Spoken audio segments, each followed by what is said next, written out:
आसानी से होगा कि ज्यादा परिश्रम करके होगा? तेज बोलिए। कम परिश्रम, जो कम ज्यादा परिश्रम करेगा वो तेज बोलेगा, जो कम करेगा वो कम बोलेगा। ज्यादा परिश्रम करके होगा कि कम परिश्रम करके होगा? तो देश का भविष्य बनाना है तो ज्यादा परिश्रम, और केवल परिश्रम करने से देश का भविष्य बनेगा? केवल परिश्रम करने से बनेगा?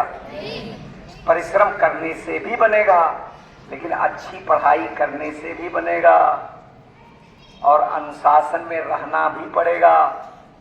जो आपके टीचर, आपके प्रिंसिपल बार बार सिखाते होंगे, आपको सिखाते हैं ना, पढ़ाई भी करना है, परिश्रम भी करना है, और अनुशासन में भी रहना है, और सिस्टम का पालन भी करना है। सिस्टम माने देश का जो कानून है उसका पालन करना है ना?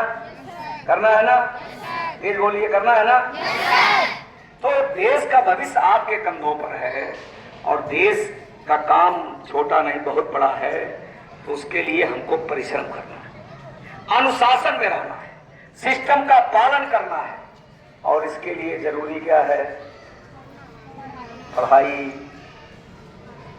और पढ़ाई कभी कल से होती है कि आज से होती है? बताइए।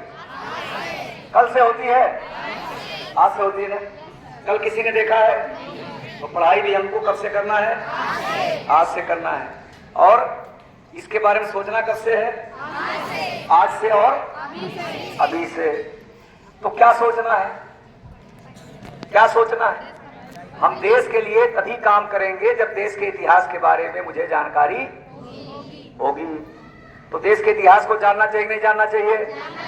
जानना चाहिए नहीं जानना चाहिए? मैं बहुत अच्छी बात बता के जाऊंगा, आपको कुछ आपके एग्जाम में भी काम आएगा, आज नहीं तो कल। जानना चाहिए ना? कितने लोग जानते हैं देश कब आजाद हुआ था? बोलिए, एक साथ बोलिए। 15 अगस्त। कितने साल हो गए? इस समय कौन सा सन चल रहा है? 78 पूरा हुआ, 79 चल रहा है। ठीक है। इन 78-79 सालों में 2014 के पहले का भारत, 2014 के बाद का भारत। 2014 बीते कितने साल हो गए? जोड़िए। 25 चल रहा है। बहुत अच्छा। क्या नाम तुम्हारा बेटा? खड़े हो जाओ। हाँ, तुम ही बताइए ना, कौन बताए? तुम बताओ, क्या नाम है तुम्हारा? देखिए, छाया गुप्ता ने तुरंत बताया कि 11 साल हो गए।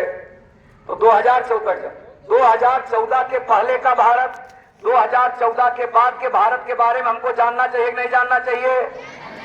जानना चाहिए कि नहीं जानना चाहिए? कितने लोगों को पता है कि 2014 के पहले भारत आर्थिक दृष्टि से, हमारी तरफ देखिए, आर्थिक दृष्टि से दुनिया में किस स्थान पर था? कोई बता सकता है?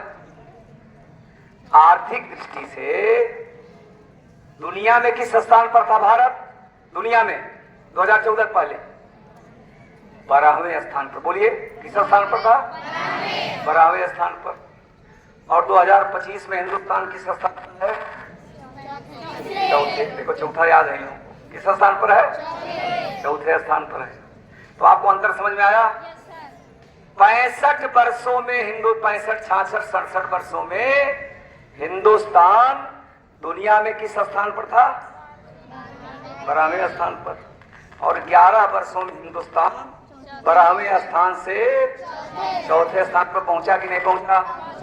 अब आपको ये विचार करना चाहिए कि नहीं करना चाहिए कि 66 वर्षों में, 67 वर्षों में देश 12वें स्थान पर रहा, और 11 वर्षों में देश चौथे स्थान पर पहुंच गया। तो क्यों पहुंच गया? ये प्रश्न बनता है कि नहीं बनता है? बनता है कि नहीं बनता है? तो आपसे अगर पूछा जाए क्यों पहुंच गया, कोई बता पाएगा? क्यों, कोई बता पाएगा? क्योंकि उन 65-66 वर्षों में अधिकांश समय एक पार्टी की सरकार थी। किस पार्टी की? किस पार्टी की? पार्टी नाम बताइए, तेज बोलिए। कांग्रेस पार्टी की सरकार थी। और कांग्रेस पार्टी की कौन है? राहुल गांधी की माता जी जानते हैं ना, उनकी सरकार थी। तो उनके कांग्रेस पार्टी की प्राथमिकता देश नहीं था, गरीब नहीं था, किसान नहीं था, भाई बहन नहीं थे, मजदूर नहीं था। उनकी प्राथमिकता क्या थी? बोलिए क्या थी? परिवार था, परिवार था। इसलिए देश जाए, देश जाए। गांधी परिवार के का मानना क्या था? देश जाए, देश बोलिए, देश जाए, अपना चकाचक होना चाहिए, ठीक।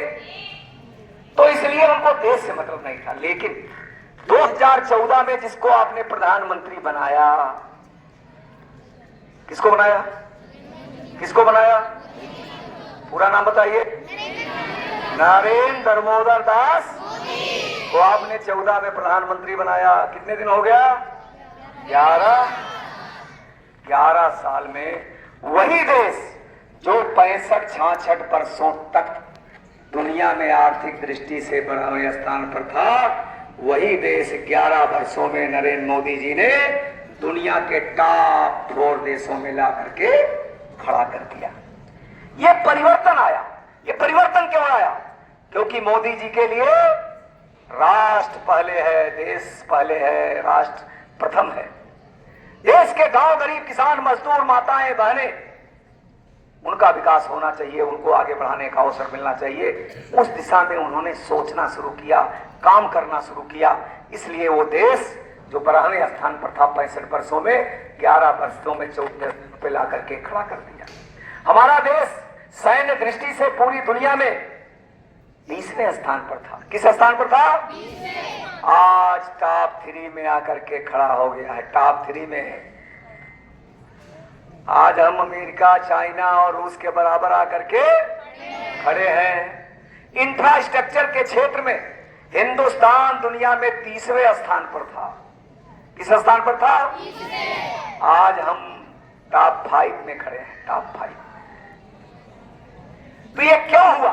वो इसीलिए हुआ कि जब 2014 में आपने प्रधानमंत्री बनाया तो एक गरीब परिवार के बेटे को आपने चुना। उस गरीब परिवार का, हमारे प्रधानमंत्री जी से एक दिन इंटरव्यू में एक पत्रकार ने पूछा कि राहुल गांधी इतना परिश्रम करते हैं क्योंकि उनके पास मम्मी हैं, दीदी हैं, जीजा हैं, परिवार को आगे बढ़ाने के लिए। फला नेता इतना परिश्रम करते हैं अपने परिवार को आगे बढ़ाने के लिए, आप इतना परिश्रम क्यों करते हैं? आपके पास तो परिवार नहीं है। तो उनका उत्तर क्या था? क्या था उत्तर? उन्होंने कहा उनके पास छोटा परिवार है तो वो कम परिश्रम करते हैं, हमारे पास 140 करोड़ भारतीयों का परिवार है तो हमको दिन रात परिश्रम करना पड़ता है। ये सोच हमारे देश के प्रधानमंत्री का। और इसलिए कितना बड़ा परिवर्तन हुआ है। 2014 के पहले हिंदुस्तान की तुलना किस देश से बताइए? और आज किससे तुलना हो रही है? अमेरिका से। अमेरिका अपने आप को दुनिया का सेमोर मानता है, दुनिया का नंबर 1 देश मानता है। और आज हिंदुस्तान जो अपने आप को दुनिया का सेमोर मानता है, सुपर पावर लेट वगैरह का उस सुपर पावर के जब फोनवा के रहा कहाँ वही रहो का स्कूल सीना तान करके कौन खड़ा है? नहीं तो फोन किए रे डब्लू वाला मोबाइल हम ले रहे हैं नवीन स्कूल हो भाई। तो अपने आप को सुपर पावर। हाँ तो ये अंतर आया है 11%। ये अंतर आया। चलो ठीक है, छोड़ दियो। आज अमेरिका से तुलना हो रही।